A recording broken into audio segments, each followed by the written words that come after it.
Hi, in this video I'll help you get to know your car a little better. At the end of this video I've put together a straightforward infographic that summarizes all the key points. Like, subscribe and comment below. It really helps. All right, let's jump right in. We're about to play detective, but our crime scene, it's the engine bay of a car. And trust me, what happened here was a total catastrophe. We're gonna follow the clues and figure out exactly what went so wrong.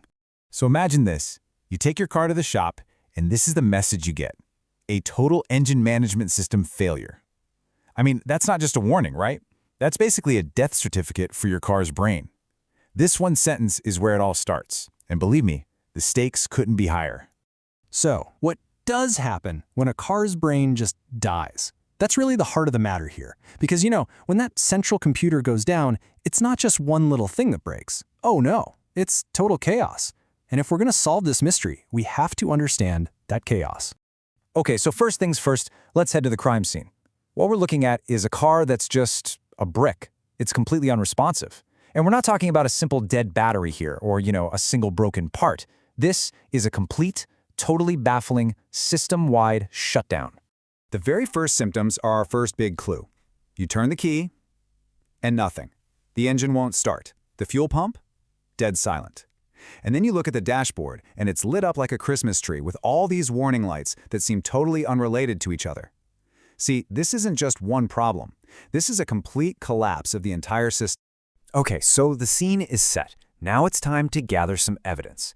For any modern car, that means plugging in a diagnostic scanner to read the error codes. But here's the thing. Instead of getting a nice, neat answer, the scanner just vomits out this flood of confusing, contradictory information. And the variety of these failures is our next big clue. I mean, look at this. We've got fuel pump errors, injector failures, sensor power supply problems, even communication breakdowns. It's just all over the place. It's like investigating a crime and finding evidence of a robbery, a fire, and a flood all happening in the same room at the same time. It just doesn't add up. So a mechanic's first instinct is, okay, let's check the parts. Right? Maybe it's a bad fuel pump, but no, the code says the circuit that controls it failed. Okay, maybe a few sensors are fried. Nope, it's the power source for all the sensors that failed. Well, what about the wiring? Could a bunch of wires be damaged? The chances of all these different wires failing at the exact same moment are, well, they're basically zero. Every piece of evidence is pointing away from the individual parts and towards the one single thing that connects them all. And that, my friends, leads us straight to our prime suspect. Because there is only one component in this entire car that ties all of these crazy random clues together.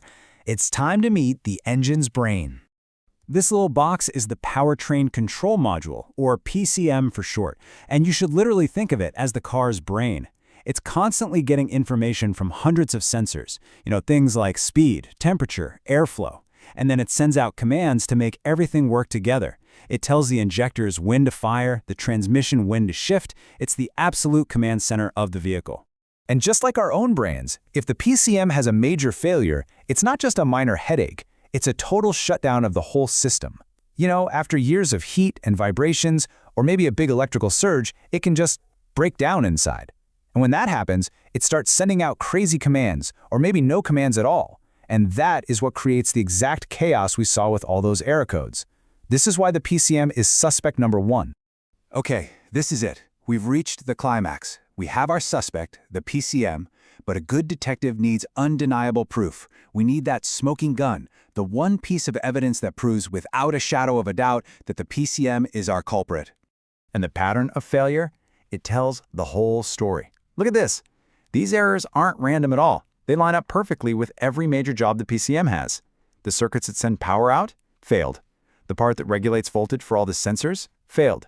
The circuits that control the injectors? Failed. See? This isn't a bunch of different problems. It's one problem inside the PCM causing a ton of catastrophic symptoms.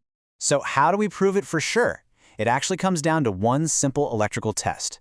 First, you make sure the PCM is getting good power and has a solid ground. Then, you test something called the 5-volt reference pin. Now this pin should be putting out a steady, perfect 5 volts. But on this car, it's reading 6 volts, maybe even more. That extra voltage, that is the smoking gun. It proves that the voltage regulator inside the PCM has fried itself, and it's sending out way too much power, basically cooking every sensor it's connected to. And there it is. That's all the proof we need. The diagnosis is confirmed, the mystery is solved. What we're looking at is a complete, catastrophic powertrain control module failure. Case closed. But solving the mystery is only half the battle. Now comes the hard part, dealing with the consequences. And let's be real, this is the part that hurts the most. The sentence. And that sentence comes in the form of a seriously shocking repair bill. And fixing this is not as simple as just swapping out one little part. First, you have to replace the brain, the PCM itself. But here's the kicker. That dying PCM might have taken a bunch of other components down with it. So once the new one is in, you have to go back and test everything it was connected to, the fuel pump, every injector, every sensor, and replace anything that got fried by that crazy voltage. It's a really complex, cascading kind of repair. And the cost? Oh boy, it can be all over the map. In a best case, you got super lucky scenario, you might get out of this for around $3,000. But honestly, it's much more likely that there's some collateral damage, and you're looking at something north of $4,000. And in a true worst-case scenario, if that PCM fried the whole fuel system, that bill could easily shoot past $7,000. So let's just focus on that middle number, $4,200. That's the most probable bill the owner is now staring at.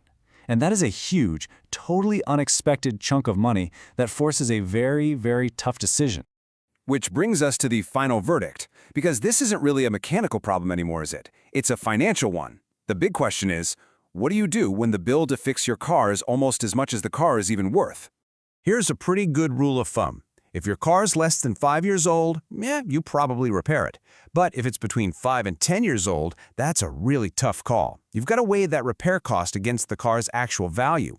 And for any car that's over 10 years old, a repair this big usually means it's what they call an economic total loss. It's just not worth it. And this really gets to the heart of the problem. Let's just say your car, as it sits, is worth maybe $5,500. The repair is $4,200. So you're thinking about spending almost the entire value of the car just to get it back on the road. And there's absolutely no guarantee that some other expensive part won't fail next month. The general advice from the experts is pretty straightforward. They have a rule. If the repair cost is more than 75% of what the car is actually worth, the smart financial move is to just walk away. It's time to replace the vehicle.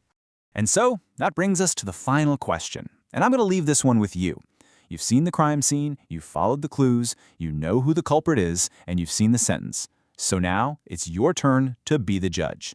With all the facts in front of you, what's your final decision?